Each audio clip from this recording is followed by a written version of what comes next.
Il est 22 heures sur Télé Djibouti et nous sommes le mercredi 31 juillet 2024. Bienvenue sur Télé Djibouti pour suivre cette édition de la soirée au sommaire ce soir. Le chef de l'État, Ismaël Marguerite, a regagné hier dans l'après-midi la capitale à l'issue d'une double mission successivement conduite à Accra et à Paris. Également dans l'actualité internationale, le chef du Hamas, Ismaël Haniyeh, a été assassiné à Téhéran. Voilà pour les titres. Merci si vous nous rejoignez sur Télé Djibouti. Le chef de l'État, Ismaël Marguerite, a regagné le pays hier après-midi à l'issue d'une double mission qu'il a successivement conduit à la capitale du Ghana et à Paris. À Paris, dernière étape de déplacement du chef de l'État, Ismaël Marguerite, a d'une visite de travail également participé à l'ouverture du Jeux 2024 de Paris. Également un sommet au sport et au développement durable durant son séjour. Le chef de l'État, Ismaël Marguerite, a été reçu à l'Élysée par son homologue français Emmanuel Macron à l'issue des entretiens entre les deux chefs d'État. Donc, le traité de coopération a été signé et c'était le moment marquant de la rencontre entre les deux présidents.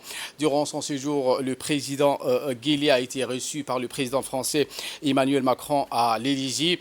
La signature du traité de coopération militaire reflète la consolidation d'un partenariat stratégique essentiel pour les deux pays en vue de renforcer leur engagement mutuel.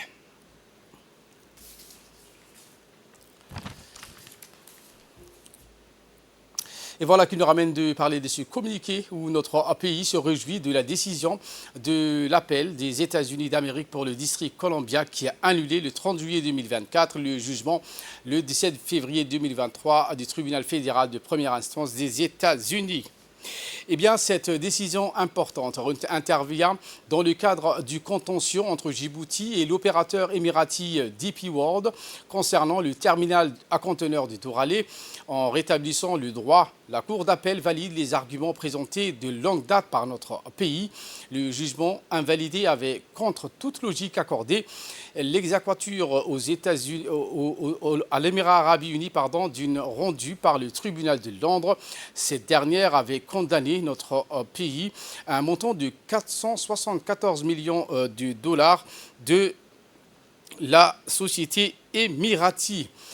Eh bien, le terminal à conteneurs de Doralé, le DCT, à base d'une requête abusive introduite par DP World et avocats, alors qu'il n'était habilité à agir au nom de cette société DCT, dont l'actionnariat est composé à hauteur de 66,67% par l'État de Djibouti et 33,3% par DP World, et a été placé par le tribunal de Djibouti sous administration judiciaire, nomination d'un provisoire en septembre 2019. L'administrateur était donc la seule habilité à agir au nom de cette société. Par ailleurs, la société DCT, ancien concessionnaire du terminal à conteneurs, ne détient en aucun cas un actif en République de Djibouti. À la résiliation de la date de février 2018, date à la gestion du terminal à conteneurs a été confiée à une nouvelle société du nom de SGTD. Dans la décision du 30 juillet 2024, rendue collégialement par 3 juges de la Cour d'appel, les magistrats ont considéré que notre pays, cabinet d'avocats Queen, Emmanuel, représentant DP, ne pouvait donc pas agir valablement au nom du tribunal de Djibouti qui avait dessaisi les organes sociaux de DCT contrôlé par DP World en désignant un administrateur provisoire pour DCT. La Cour d'appel fédérale a rappelé un principe fondamental du droit qui tout juge de s'assurer que l'avocat qui plaide l'affaire devant la juridiction a un mandat du client qu'il représente. Ce principe fondamental a été ignoré par le tribunal arbitral de Londres et par le juge en instance du district qui ont déclaré recevable cette procédure diligentée par un cabinet d'avocats sans DCT, violant ainsi les règles des procédures. La présente décision rétablit pour la République de Djibouti d'un droit légitime. Elle vient également compromettre cette stratégie de manipulation tribunaux et des médias engagés par DP World. Le gouvernement de notre pays réaffirme sa position de réitérer seul seul un accord direct entre les deux parties qui garantira les intérêts mais aussi la souveraineté de la nation sur ses infrastructures stratégiques permettra le conflit commercial avec DP World. Fin de communiqué. Le chef de l'État, Ismaïl Omar Guelleh, a souhaité également succès et réussite à son homologue réélu du Venezuela, M. Maduro, déclaré à hauteur de 51,2% vainqueur du scrutin présidentiel qui a eu lieu dimanche dernier dans ce pays. Le fait que vous soyez donc réélu dès le premier tour est la preuve de l'adhésion majoritaire de vos compatriotes autour de votre vision politique, a écrit le président Guelleh dans le télégramme de félicitations envoyé à Maduro. Je forme le vœu que sous votre leadership, votre pays accroît l'œuvre de son essor de développement, a dans les mêmes documents noté le chef de l'État, réitérant ses chaleureuses félicitations à son homologue réélu du Venezuela, Nicolás Maduro. Autre communiqué, cette fois-ci du gouvernement, qui exprime sa profonde indignation et condamne avec la plus grande fermeté l'assassinat lâche, ignoble de M. Ismaïl Haniyeh, une figure éminente, respectée du peuple palestinien. Djibouti tient Israël pour responsable de cet acte perpétré avec une cruauté inqualifiable qui ne servira en aucun cas la paix au Moyen-Orient. Cet assassinat ne fera que renforcer la détermination du peuple palestinien à lutter contre l'occupation et à poursuivre leur quête de justice et de liberté. Djibouti réaffirme son indéfectible cause palestinienne et appelle la communauté internationale à se mobiliser pour mettre fin à la violence en Palestine. Le gouvernement de Djibouti exhorte donc de mettre fin au double standard et à faire respecter le droit international, seul moyen de parvenir à une paix véritable et durable au Proche-Orient. Eh bien justement, le chef du Hamas, Ismaïl Haniyeh, qui a été assassiné à Téhéran, le mouvement de résistance palestinien, le Hamas a annoncé tôt aujourd'hui que le leader de son bureau politique, Ismaïl Haniyeh, a été tué lors d'une frappe aérienne israélienne visant donc la résidence de Haniyeh à Téhéran, dans la capitale iranienne. La télévision de l'Iran a confirmé donc la mort de M. Haniyeh et a précisé qu'une enquête sur l'assassinat était en cours, ajoutant que les résultats seront bientôt annoncés. Israël n'a fait aucune déclaration officielle sur l'incident pour l'instant.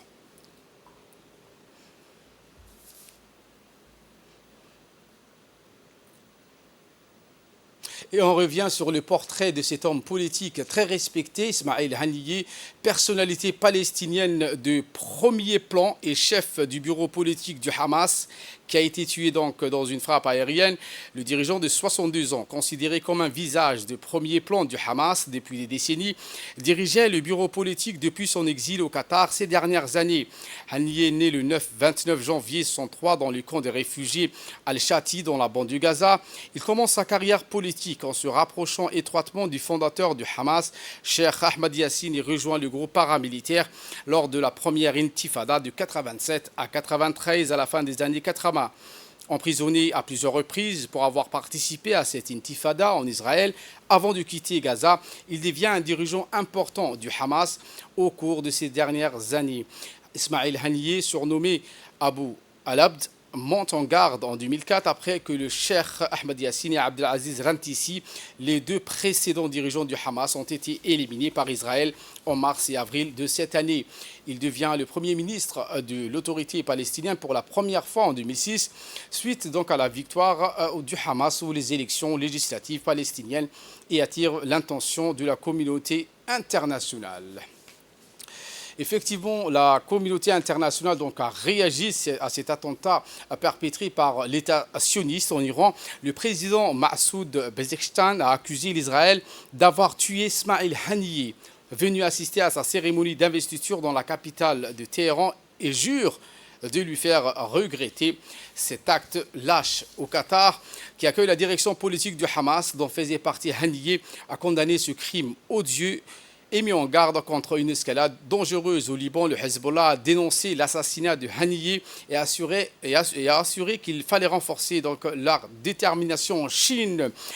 La Chine, qui soutient donc depuis des décennies la cause palestinienne, a également condamné cet assassinat. Et enfin, la Russie, avec la voix de Mikhail Bogdanov, vice-ministre des Affaires étrangères, a dénoncé un assassinat politique et inacceptable. Et en Turquie, le président turc Recep Tayyip Erdogan a condamné l'assassinat perfide de son frère Ismail Haniyeh.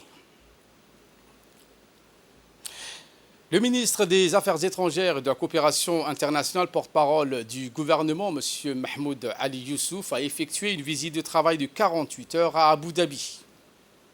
Au cours de cette visite, le chef de la diplomatie djiboutienne a rencontré le vice-premier ministre et ministre des Affaires étrangères des Émirats arabes unis, son Altesse le Cheikh Abdallah Ben Zayed Al Nahyan. Les deux ministres ont discuté de plusieurs sujets d'intérêt commun, notamment les voies et moyens de raffermir les relations bilatérales entre les deux pays. Le Maroc, qui a célébré ce mardi soir le 25e anniversaire de l'accession de Sa Majesté le roi Mohammed VI au trône de ses glorieux ancêtres. L'ambassade a organisé une réception à l'hôtel Aïla, un événement qui a été marqué par la présence du vice-chargé d'affaires de l'ambassade du Maroc à Djibouti, M. Reda Al-Oudan, et du ministre de l'enseignement supérieur et de la recherche, Dr Nabil Mohamed Ahmad, représentant également le gouvernement djiboutien, ainsi que de nombreuses personnalités civiles et militaires. Depuis son accession au trône, le roi Mohammed VI a mené des grandes réformes qui ont entraîné des transformations profondes et structurelles dans divers aspects de la vie économique, sociale, religieuse et juridique de ce pays. Rappelons que Djibouti entretient des relations fraternelles solides avec le royaume chérifien du Maroc, qui a connu également un développement remarquable ces dernières années sous la direction de deux chefs d'État, en l'occurrence le président Guillet et le roi Mohammed VI.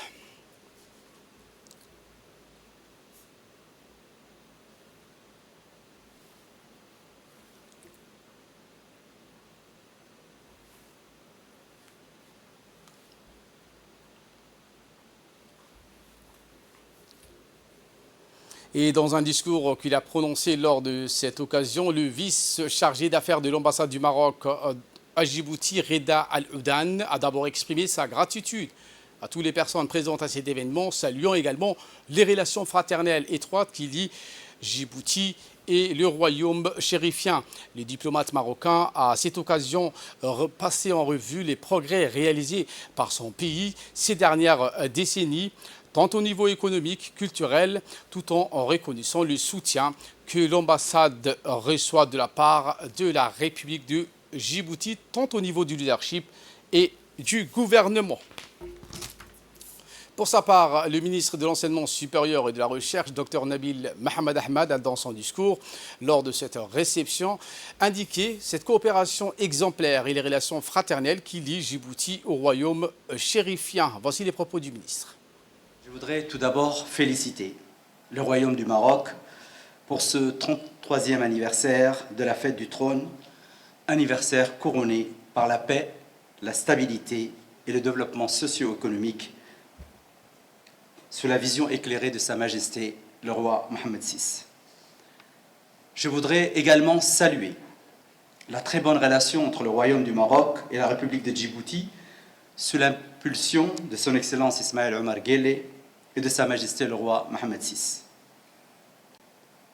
Ces relations, mesdames et messieurs, ne peuvent être résumées dans un discours parce qu'elles sont très très importantes. Le chargé d'affaires en a tracé les grandes lignes. Je reviendrai juste sur un ensemble, en disant quelques mots sur ces relations. Elles se distinguent d'abord par une relation privilégiée. Elle est marquée par l'amitié, la fraternité, la coopération et la solidarité. Cette relation exemplaire n'a cessé de se consolider au cours des années et la présence d'une communauté marocaine de plus en plus croissante à Djibouti en témoigne. Et n'oublions pas non plus la forte et importante coopération dans divers domaines, tant politiques, économiques et sociaux. La coopération sud-sud, remarquable, je préfère parler plutôt d'une coopération intra-africaine, comme se plaît de le répéter Sa Majesté le Roi quand il parle de la coopération sud-sud. Elle s'adresse à plusieurs secteurs, et vous l'avez dit, monsieur le chargé d'affaires, l'éducation, l'enseignement supérieur. Le nombre d'étudiants djiboutiens est le plus important, comparativement dans le monde, le nombre le plus important se trouve au Maroc. À travers les bourses, à travers la formation, dans plusieurs domaines, la recherche en a parlé, l'éducation, la formation, mais également la santé. Nombre de spécialistes sont également actuellement formés au Maroc. Et pour Hamad Hussein Barkhad, le prodige djiboutien de la natation qui rentre en lice demain à midi pour le 50 mètres nage libre à ces Jeux Olympiques de Paris 2024. Après des années de dévouement et de sacrifices, Barkhad est prêt à écrire un nouveau chapitre glorieux du sport national. Depuis ses débuts lors du championnat en Corée du Sud en 2019, où il a fait une entrée remarquable avec un chrono de 37,20 aux 50 mètres d'eau, Barkhad a un chemin parsemé de ses performances exceptionnelles, qu'il s'agisse de ses exploits régionaux, continentaux, qui a révélé un talent brut et une détermination à toutes les mesures. Ces Jeux Olympiques de Paris marquent une étape cruciale pour ce jeune nageur qui a été longue, mais l'heure est enfin venue pour Hamad de démontrer au monde ses talents. Cette attente a été longue pour Hamad, qui sera donc aux côtés de son entraîneur, M. Hamad Ahmad Salem, demain pour ces Jeux. Mohamed Ahmed Salem, donc coach de l'entraîneur de l'équipe nationale, sera aux côtés de Barkhad qui portera donc non seulement le maillot de son pays, mais aussi les espoirs d'une nation entière. Son parcours qui a jalonné de succès et de dévouement est une source d'inspiration pour tous ceux qui croient en la capacité de surmonter les obstacles. Le rendez-vous est pris et c'est demain, et la promesse d'une performance mémorable est sur le point de se concrétiser que le jeu commence et que le jeune nageur djiboutien illumine le bassin parisien. Clôture des activités sportives estivales à Hol Hol. Cette localité de la région d'Ali Chabier a vibré hier au rythme de la finale de foot qui marquait la clôture des activités sportives estivales. La rencontre qui a opposé les deux meilleures équipes de cette localité, offrant un spectacle riche pour tous les amoureux du ballon rond. Les supporters nombreux et infatigables ont inlassablement encouragé les joueurs tout au long de ce match. La finale qui s'est déroulée devant un parterre de personnalités, dont M. Omar Hassan Abdillahi, directeur des régions du secrétariat d'État au sport, ainsi que le sous-préfet de Hol Hol, Mustafa Hassan Wabari. L'événement organisé par l'association locale en partenariat avec le secrétariat d'État chargé des sports, et son objectif ne se limitait pas uniquement à offrir une plateforme de divertissement, mais visait également à épanouir les jeunes de cette localité, promouvoir le sport national et à détecter des nouveaux talents prometteurs.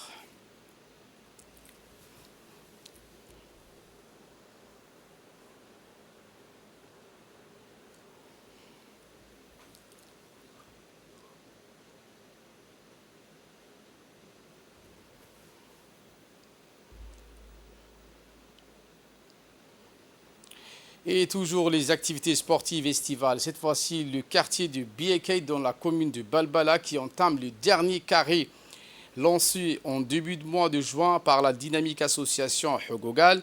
Les activités sportives et estivales battent son plein et entrent dans la phase éliminatoire au terrain de Biekei dans la commune de Balbala. Par ces activités, le secrétariat d'État chargé des sports entend valoriser et promouvoir le sport et soutient indéfectiblement les associations organisatrices des manifestations sportives dans la capitale et dans les régions de l'intérieur.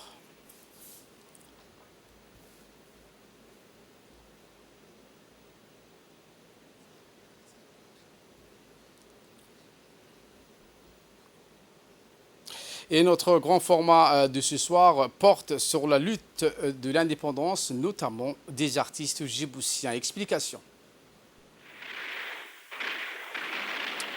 La résistance face à l'oppression coloniale prend plusieurs formes tout au long de la colonisation. Néanmoins, on ne peut jamais assez parler avec force et émotion de la lutte pour l'indépendance si l'on ne mentionne guère l'apport ô combien inestimable des artistes, chanteurs, musiciens, dramaturges, comédiens et compositeurs. Ils sont nombreux ceux qui ont permis que la flamme de l'espoir et de la détermination éclaire la conscience populaire. Les mouvements culturels sont allés de pair avec les combats pour l'émancipation des peuples. Les chansons populaires deviennent un moyen efficace pour véhiculer des idées indépendantistes malgré la répression et l'oppression. La voix des artistes servira alors d'écho amplificateur au désir d'émancipation d'Aden à Hargeisa, en passant par Mogadiscio jusqu'à Djibouti. C'est par la radio que ces artistes passent leur message. Cette dernière devient un vecteur majeur de la diffusion de ce qui d'emblée semble être une culture en rupture avec l'ordre social conservateur ancien. Les premiers groupes musicaux seront régulièrement diffusés sur les ondes de Radio Djibouti dès 1955. L'administration coloniale tentera en vain de canaliser cette effervescence culturelle. La création de Radio Djibouti aura à son tour un impact significatif dans la vie de plusieurs artistes nationaux et de la région. Les années 60 et 70 constituent une période charnière dans la diffusion de la chanson et la musique djiboutienne. Des perspectives nouvelles semblent ainsi se profiler avec la multiplication des associations culturelles dans les quartiers populaires. Ces clubs disposent de sièges et existent légalement aux yeux de l'administration coloniale qui pouvait les interdire à tout moment. Rien n'arrête alors cette dynamique pro-indépendance. Des groupes artistiques comme Datema'u, Ga'an Ma'an, Eglama'u, Degan ou Al-Kawakib et tant d'autres se mettent en service de la cause indépendantiste. Ils sont nombreux, les artistes de l'époque, qui s'engagent par leur verbe et leur verve. On peut en citer certains comme Abdi Sinimo, Gohari, Ali Oudoum, Ibrahim Garabiare, Laade, Fourchette, Talha, Abdo Baoubou, Hassan Ilmi, Adan Dire, Ali Gab, Abdurrahman Ali ou encore Ibrahim Garle. Certains morceaux cultes sont interprétés par Saïd Hamarqod ou encore par Bilila. On fredonne encore ces morceaux remplis de lyrisme et de conscience politique comme Dona, Dona, Dona, Weida, Weisai, Dona ou encore Gabban Maino, Inda Dibirsan Maino ou encore les artistes chantent l'avènement de l'indépendance de façon métaphorique ou allusive. Pour éviter la censure coloniale, ils parodient des chansons sur l'amour. À l'unisson, les artistes et les compositeurs mettent toute leur poésie pleine de lyrisme au service de l'indépendance.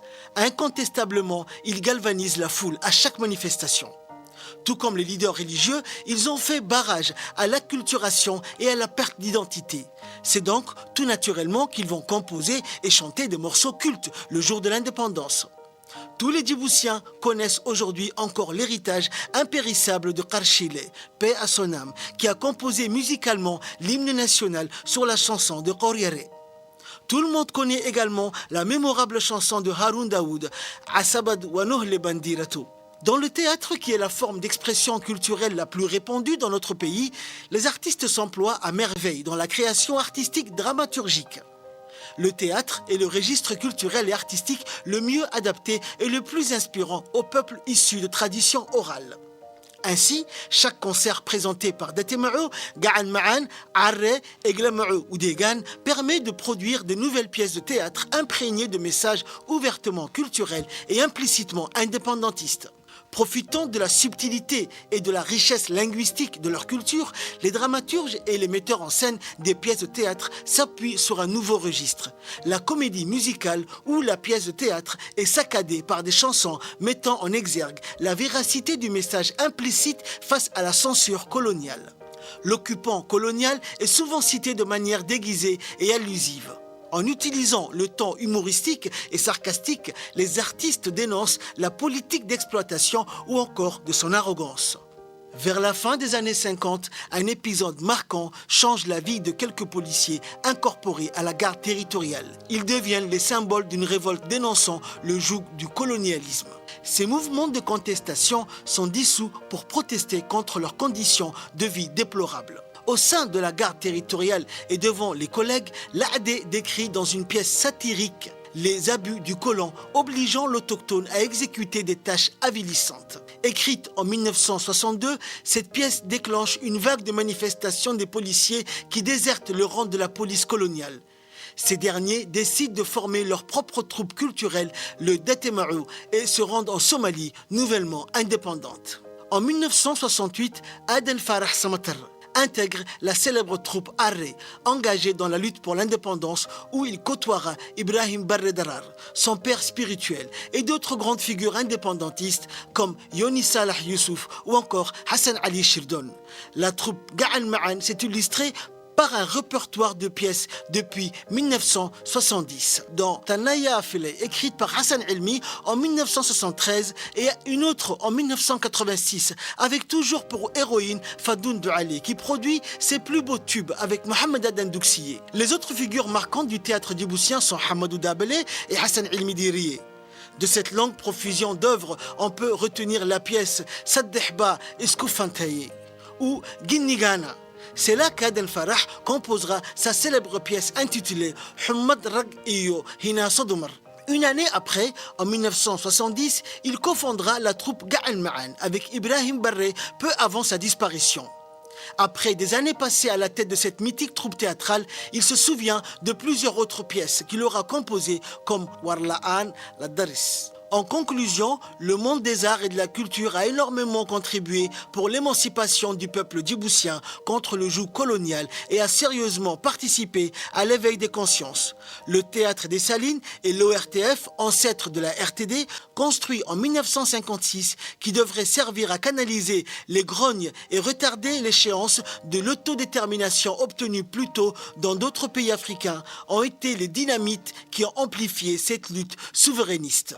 Le mérite revient ainsi aux pionniers et à ces chanteurs, musiciens, comédiens, dramaturges, compositeurs et poètes qui ont combattu pour la cause indépendantiste en laissant à la postérité un riche et impérissable patrimoine de la chanson et du théâtre djiboutien. Nécrologie pour clore l'actualité nationale. Nous avons appris avec beaucoup de tristesse le décès de feu Abdiroble Oupsiye, né en 1943 à Ali Adé. La disparition de M. Abdiroble Oupsiye est survenue aujourd'hui 31 janvier 2024 dans la région d'Ali Chabier. Le défunt laisse derrière lui 11 enfants et plusieurs petits-enfants dans le préfet de la région de Dikil. Le défunt était un doyen et vieux sage Assadjoug, un grand patriote, grande figure emblématique et un modèle incontesté en faveur de la paix et de l'unité. Nous prions le tout miséricordieux de l'accueillir dans son paradis éternel. Inna lillahi wa inna ilayhi raji'un. Et en nouvelle du monde, ce bilan du glissement des terrains en Inde, notamment dans le sud de ce pays, qui s'alourdit et ramène le nombre de décès à 148 morts. Ce bilan du glissement de terrain provoqué par des fortes pluies dans l'état de Kerala, dans le sud de l'Inde, s'est alourdi à 148 morts. Pour rappel, des glissements de terrain se sont produits dans l'état du Kerala, au sud de l'Inde, à la suite des fortes pluies. Le Premier ministre indien Narendra Modi a écrit sur la plateforme X que ses prières vont aux blessés et à tous ceux qui ont perdu leurs proches. Voilà pour l'essentiel de ce 22h. Merci de votre fidélité. Restez avec nous, le programme continue sur Télé Djibouti.